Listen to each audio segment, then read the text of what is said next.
Dan untuk membahas lebih lanjut mengenai kasus pria yang tewas dibunuh istri, anak, dan pacar anaknya, kita sudah terhubung dengan Kasat Reskrim Polres Metro Bekasi, AKBP Gogo Galesung.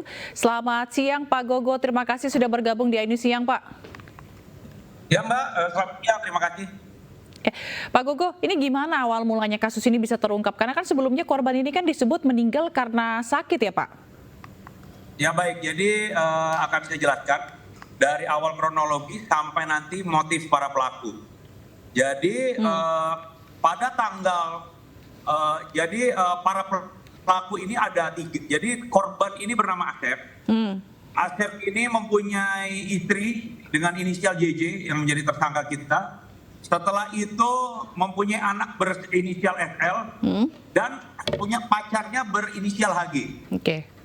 Jadi pada tanggal 17 Juni si JJ yaitu istri korban dengan anak korban sudah merencanakan pembunuhan.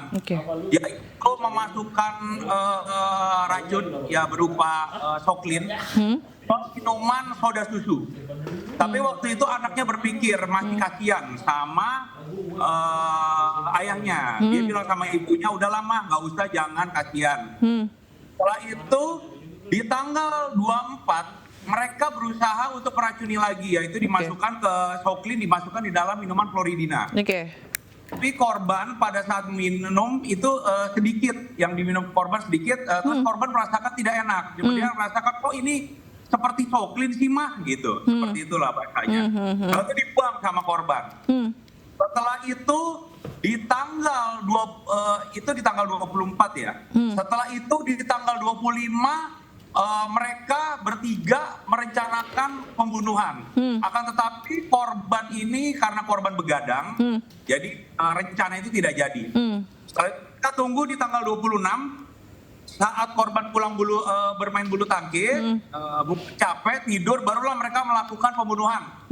Dengan peran masing-masing, JJ itu istrinya itu membantu anak perempuannya itu melakban kakinya ayahnya, megangin, dan pacarnya si HG menduduki tubuh korban sambil mukul helm sambil mencekik. Setelah itu korban meninggal dunia.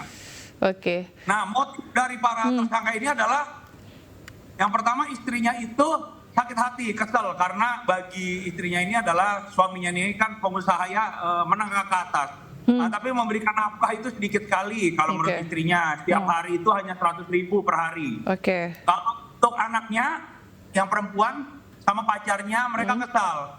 Karena setelah menjalin hubungan 4 tahun tidak direstui juga sama ayahnya. Dan pacarnya juga kesal karena bagi pacarnya ini, korban ini kok tidak memperlakukan dengan baik, tidak pernah menyapa, tidak pernah menegur, tidak pernah mengajak ngobrol seperti itu.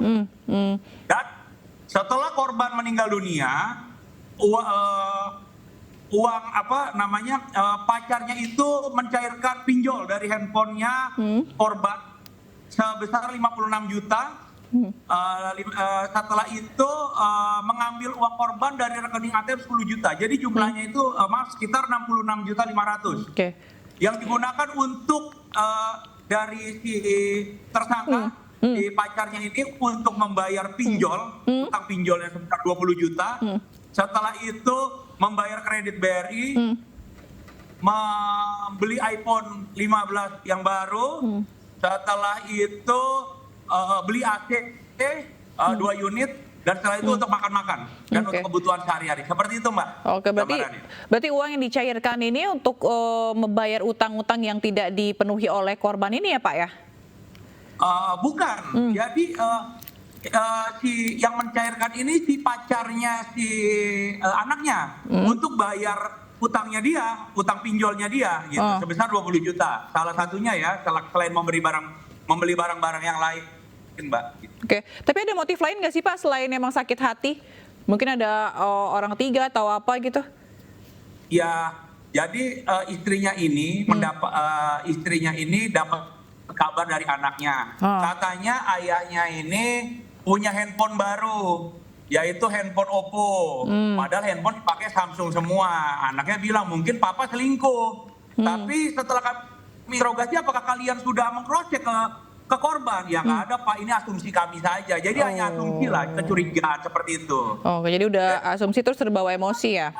Sama lain karena mungkin akumulasi yang ya seperti itulah Pak, yang tadi saya jelaskan. Oke, Pak Gogo juga tadi menjelaskan bahwa percobaan pembunuhan ini sudah dilakukan berulang kali gitu ya, sampai akhirnya korban dianiaya. Untuk ancaman hukumannya sendiri seperti apa Pak bagi para pelaku ini? Kami jerat yaitu pasal pembunuhan berencana 340 KUP, pasal 338 pembunuhan, pasal 351 ayat 3 penganiayaan yang menyebabkan kematian. Setelah itu Undang-Undang KDRT kekerasan dalam rumah tangga ya pembunuhan yang penganiayaan yang menyebabkan kematian juga. Itu ancamannya paling tinggi di pembunuhan berencana yaitu hukuman mati. Oke, berarti mereka terancam hukuman mati gitu ya. Baik, terima kasih AKBP Gogo Galesung, Kasatreskrim Polres Metro Bekasi atas informasinya dan terima kasih juga telah bergabung di Ini Siang. Salam sehat selalu Pak, sampai jumpa.